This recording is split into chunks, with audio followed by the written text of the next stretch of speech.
Welcome to this Coach's Corner's overview of the book, The Coaching Habit, Say Less, Ask More, Change the Way You Lead Forever by New York Times bestselling author Michael Stanier. This is the most read coaching book ever published. I hope you enjoy this brief overview. When you build a coaching habit, you can easily break out of the three vicious cycles the author talks about that plagues our workplace: creating overdependence, getting overwhelmed, and disengagement. By building a coaching habit, you'll help alleviate all of these issues. The author talks about two types of coaching. There are more, of course, but he focuses on coaching for alignment and coaching for performance in this book. So let's first take a look at coaching for alignment. Coaching for alignment is about generating awareness of a problem, identifying root cause, and aligning on a way forward. Our inclination as coaches is to give advice, but don't put that monkey on your back. Align on the goal. Have the NSS face the reality. What's the current situation they're dealing with, the problem they're trying to overcome? Have them come up with options, brainstorm around options and ideas on how to overcome these challenges, and then have the NSS decide on the way forward. When you think about coaching for performance, it's about addressing and fixing a specific problem, opportunity, or challenge.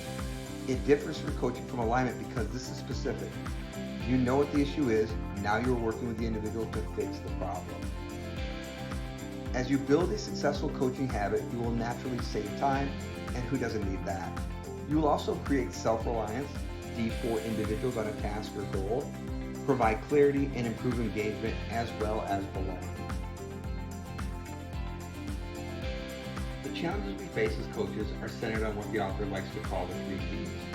Projects, the content of the situation, the stuff that people are working on, a relationship, and our role in that relationship as coaches, and patterns. As coaches, we look for patterns of behaviors, the way people work, and how they do things. At the heart of great coaching, it starts by asking good questions and not jumping in and giving advice or solving problems. The 7 questions you see on the slide come from extensive research that the author has conducted over many years of study. These questions will only work for you and your people. Trying this on your spouse, partner, significant other, well folks, that's just Jedi skills, and that will take you significantly more amount of time to develop. So here are the 7 questions. We'll start by looking at the kickstart question first. So the kickstart question: what's on your mind? In the author's opinion, it is a fail-safe way to start a chat that will quickly turn into a conversation. Why? Because it's open and it's neither too broad nor too narrow or too confining. It invites people in, as Don Henley would like to say, to the heart of the matter and share what's important to them and what's on their mind. You're not telling them or guiding them. It's a question that says, let's talk about things that matter most. Next is the awe question: and what else? These 3 simple words that might seem innocuous, but and what else has magical properties. With seemingly no effort, it creates more wisdom, more insight, and more self-awareness. There are 3 reasons why this little question has so much impact. More options, think grow, leads to better decisions, you rein yourself in, and you buy yourself time. The focus question: what's the real challenge here? Almost all organizational cultures are filled with people who want to get things done, they want to make things happen, cross things off our to-do list. Like most leaders, we want to figure stuff out. Yet, what we find is when people talk to you about a challenge, it's rarely the actual problem. And we as coaches jump in to fix things, things tend to go off the rails in a couple different ways. First, you're not working on the actual problem. Second, you're doing the work your team should be doing. Third, the work doesn't get done.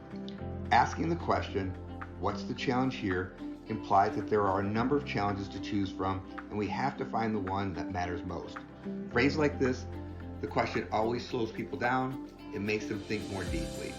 Then, asking, what's the real challenge here for you, pins the question to the person you're talking to. These questions cut through the fog and help focus the individual you're working with to figure out what the real challenge is that they're facing. Next, the foundational question: what do you want? It is sometimes called the goldfish question because it often elicits bug-eyed, mouth open, and bewildered look. When you ask somebody, what do you want? Listen to see if you can guess the need that lies behind the request. For example, when someone says, hey, I need you to talk to the VP for me, they might really be saying, hey, I need some air cover. I need your support. I don't know them like you do.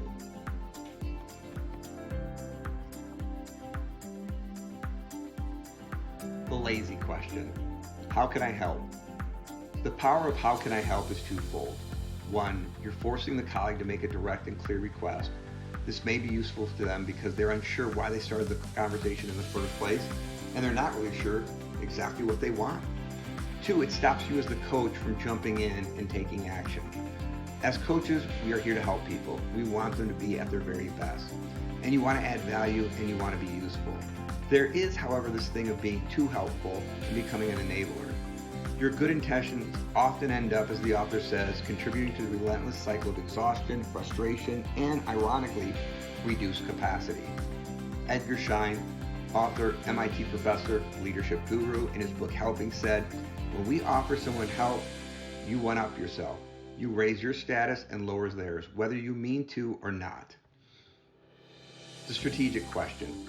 If you're saying yes to this, what are you saying no to? The strategic question is more complex than you think, as it's often difficult to say yes to something and no to the other. But a yes is nothing without the no. There are two types of no. The no of omission and the no of commission. The first no applies to the options that are automatically eliminated by you saying yes. The second no, you are uncovering what you now need to make happen when you say yes. All too often, we shove another yes into our bag of overcommitted lives, hoping that in a magical way it will somehow all work out. It doesn't. The learning question. What's most useful for you? Academic Chris Argus coined the term double loop learning more than 40 years ago. The first loop is trying to fix a problem. The second loop is creating a learning environment about the issue at hand. The second loop, where people pull back and find insights. Our jobs as leader is to help to create the space for people to have those learning moments. To do that, you need the question that drives double loop learning. That question is, what was most useful for you?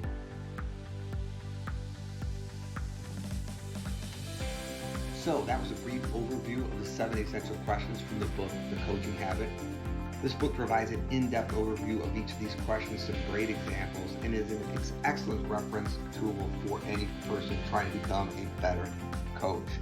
It also supports the concepts found in situational leadership, how to build self-reliant individuals, as well as inside-out grow coaching. I hope you enjoyed this brief overview of the book, The Coaching Habit. On this Coaching Corner, you can find the book on Amazon, Barnes & Nobles, or at your favorite local bookstore.